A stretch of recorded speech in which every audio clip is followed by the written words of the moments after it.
नमस्कार, मी पंजाब डक तुमच्यासाठी आनंदाची बातमी म्हणजे उद्यापासून तसं तर आजपासून सूर्यदर्शन होणार आहे आणि जवळपास सांगायचं झालं तर 26 ऑगस्ट पर्यंत म्हणजे 21, 22, 23, 24, 25, 26 पर्यंत हवामान कोरडं राहणार आहे। सूर्यदर्शन होणार आहे, ठिकठिकाणी सूर्यदर्शन घडणार आहे। कोल्हापूर जिल्ह्यात सूर्यदर्शन होणार आहे, सातारा जिल्ह्यात होणार आहे, कोकण पट्टीत देखील सूर्यदर्शन होणार आहे। त्याच्यानंतर सातारा, सांगली, बेळगाव, कर्नाटक तिकडं मंगसुळी तिकडल्या भागात देखील सूर्यदर्शन होणार आहे। म्हणून हा अंदाज लक्षात घ्यायचा। पावसाचा जोर ओसरणार आहे, आता पाऊस पडणार नाही।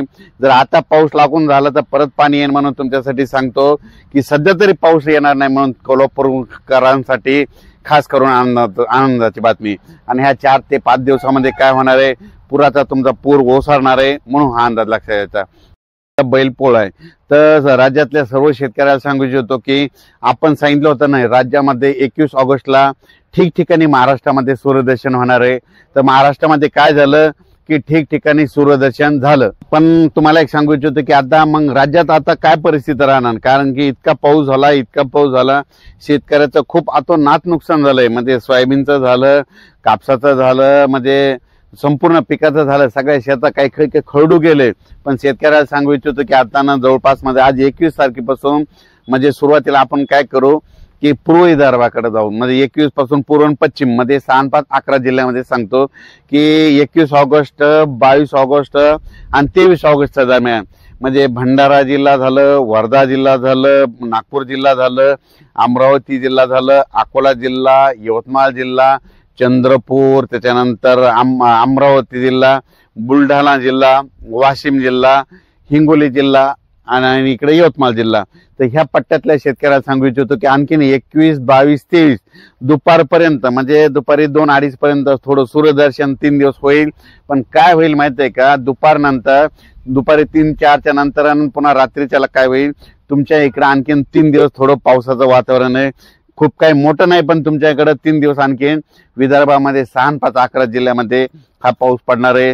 म्हणून खास करून हा अंदाज विदर्भातल्या शेतकऱ्यांनी लक्षात घ्यायचा। म्हणजे परत एकदा सांगतो, बुलढाणा जिल्हा, अकोला जिल्हा, वाशिम जिल्हा, हिंगोली जिल्हा, त्याच्यानंतर यवतमाळ जिल्हा, चंद्रपूर जिल्हा, वर्धा, नागपूर, भंडारा, गोंदिया, चंद्रपूर म्हणजे या सगळ्या जिल्ह्यातल्या शेतकऱ्यांनी सांगायचं म्हणजे आज 21 ऑगस्ट, 22 ऑगस्ट आणि 23च्या दरम्यान 3 दिवस सूर्यदर्शन राहणार आहे। पण काय होईल दुपारनंतर तुमच्या इकडे थोड्या सरी येणार आहेत म्हणून हे लक्षात घ्यायचं। त्याच्यानंतर 24 ऑगस्ट आणि 25 आणि 26च्या दरम्यान चांगलं सूर्यदर्शन होईल हे लक्षात घ्यायचं। पण तुम्हाला एक सांगू इच्छितो की तुमच्या म्हणजे पूर्व विदर्भामध्ये, पूर्व पश्चिम म्हणजे 6, 5, 11 जिल्ह्यामध्ये असा खूप काय असा पाऊस एकदम उघाड देणार नाही। म्हणून तुम्ही काय करायचं, जशी वेळ भेटल तसं शेतीचे काम करून घ्या। कारण की काय होणार आहे, 25 तारखेला लगेच 25 तारखेला काय होणार आहे, 25 ऑगस्टला लगेच पाऊस आला तुमच्या इकडे थोडी सुरुवात होणार आहे।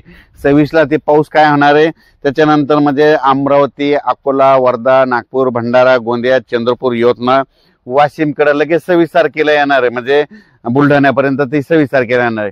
आणि 27 तारखेला परत तो पाऊस काय होणार आहे, मराठवाड्याकडे येणार आहे।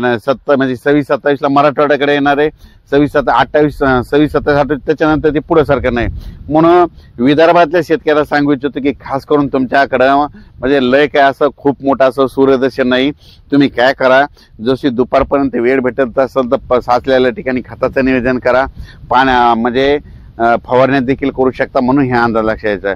त्याच्यानंतर आता खास करून मराठवाड्याकडे सांगायचं झालं तर मराठवाड्यामध्ये हिंगोली जिल्हा, त्याच्यानंतर नांदेड जिल्हा, लातूर जिल्हा, बीड जिल्हा, परभणी जिल्हा, जालना जिल्हा, संभाजीनगर, धाराशिव तर या सर्व शेतकऱ्याला सांगू इच्छितो की तुम्ही काय करा, आजपासूनच म्हणजे आपल्या मराठवाड्याकडे म्हणजे 21 ऑगस्ट पासून म्हणजे आज खांदा मळणी दिवशीपासून दुपारपर्यंत सूर्यदर्शन होणार आहे मराठवाड्यात।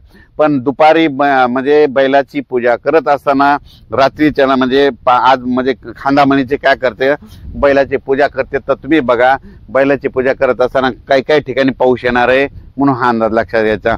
म्हणजे मराठवाड्यातल्या ह्या जिल्ह्यामध्ये म्हणजे एकदम पाऊस आज उघडणार नाही म्हणून हे अंदाज लक्षात घ्यायचा। म्हणजे मराठवाड्यातल्या जिल्ह्यामध्ये 23 तारखेपासून 23, 24 आणि 25, 26 तारखेपर्यंत 4 दिवस चांगलं सूर्यदर्शन होणार आहे। पण आता मात्र 21 आणि 22 नंतर दुपारपर्यंत सूर्यदर्शन राहील। पण त्याच्यानंतर काय होणार आहे की दुपारनंतर थोडा सरी येणार आहेत म्हणून हे अंदाज लक्षात यायचा, वारं देखील सुटणार आहे म्हणून हे लक्षात यायचं.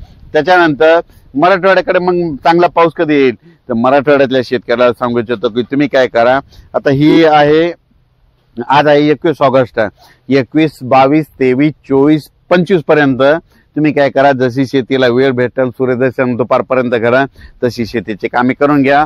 त्याच्यानंतर काय होणार आहे 26 ऑगस्ट, 27 ऑगस्ट आणि 28 ऑगस्टच्या दरम्यान परत मराठवाड्याकडले म्हणजे मराठवाड्यातल्या जिल्ह्याचे नाव सांगतो. लातूर जिल्हा, नांदेड जिल्हा, परभणी जिल्हा, हिंगोली जिल्हा, बीड जिल्हा, जालना जिल्हा, संभाजीनगर, धाराशिव या जिल्ह्यामध्ये म्हणजे 26 ऑगस्ट, 27 ऑगस्ट, 28 ऑगस्टच्या दरम्यान परत पावसाचं वातावरण होणार आहे म्हणून हे मराठवाड्यातले अंदाज लक्षात घ्यायचा. आता त्याच्यानंतर आपण उत्तर महाराष्ट्राकडून उत्तर महाराष्ट्रातल्या शेतकऱ्याला सांगू इच्छितो की आज तुमच्या इकडं म्हणजे उत्तर महाराष्ट्रामध्ये नाशिक जिल्हा, घेऊ तासगाव, अहिल्यानगर, त्याच्यानंतर धुळे, नंदुरबार, जळगाव या 5 जिल्ह्याचं तुम्हाला सांगतो की या 5 जिल्ह्यामध्ये काय होणार आहे दुपारनंतर आज मध्ये ठिकठिकाणी सूर्यदर्शन झालेलं दिसतं हे लक्षात घ्यायचं. म्हणजे आज 21 ऑगस्टला, पण 21 ऑगस्टला शेतकऱ्याला सांगू इच्छितो की काय होणार आहे म्हणजे आज दुपारनंतर 3-4च्या नंतर तुमच्या नाशिक जिल्हा, अहिल्यानगर भागात, त्याच्यानंतर जळगाव, धुळे, नंदुरबार या भागामध्ये काय होणार आहे की या जिल्ह्यामध्ये पूर्ण दुपारनंतर सरी येणार आहेत म्हणून हा अंदाज लक्षात यायचा. त्याच्यानंतर उत्तर महाराष्ट्रातल्या शेतकऱ्याला सांगू इच्छितो की आणखीन तुमच्याकडे 21 आणि उद्या बैलपोळा म्हणजे 2 दिवस, आज खांदामळण बैलपोळाच्या दिवशी 2 दिवस मात्र तुमच्या इकडे थोडं पावसाचं वातावरण राहणार आहे म्हणून हा अंदाज लक्षात यायचा. तर तुम्हाला एक सांगतो जवळपास 1 लाखापर्यंत पाणी येणार आहे. मी म्हणतो ह्या उद्याच्याला म्हणजे 22-23 तारखेला ह्या जायकवाडी धरणाचं आणखीन आता 0.5 दरवाजे उघडलेत ना, तर 2-2, 3-3 फुटानं उघडावं लागते. म्हणून माझी शेतकऱ्याला विनंती आहे तुम्ही काय करा, ज्यांचं गोदावरी काठाचे जे शेतकरी आहेत म्हणजे गोदावरी काठामध्ये जालना जिल्हा येतो, त्याच्यात परभणी येतो, बीडचा काही भाग येतो, त्याच्यानंतर नांदेड जिल्हा येतो, तुम्ही काय करा तुमच्या मोटरी काढून घ्या, आज उद्या काढून घ्या. जर जास्त फ्लो जर सुटला तर तुमच्या मोटरी जाते. आणि नदी काठच्या शेतकऱ्याला सांगू इच्छितो की तुमच्याकडे काय झालं, तुमचे जे गायीचे गोटे तर ते नदीच्या काठी आहे.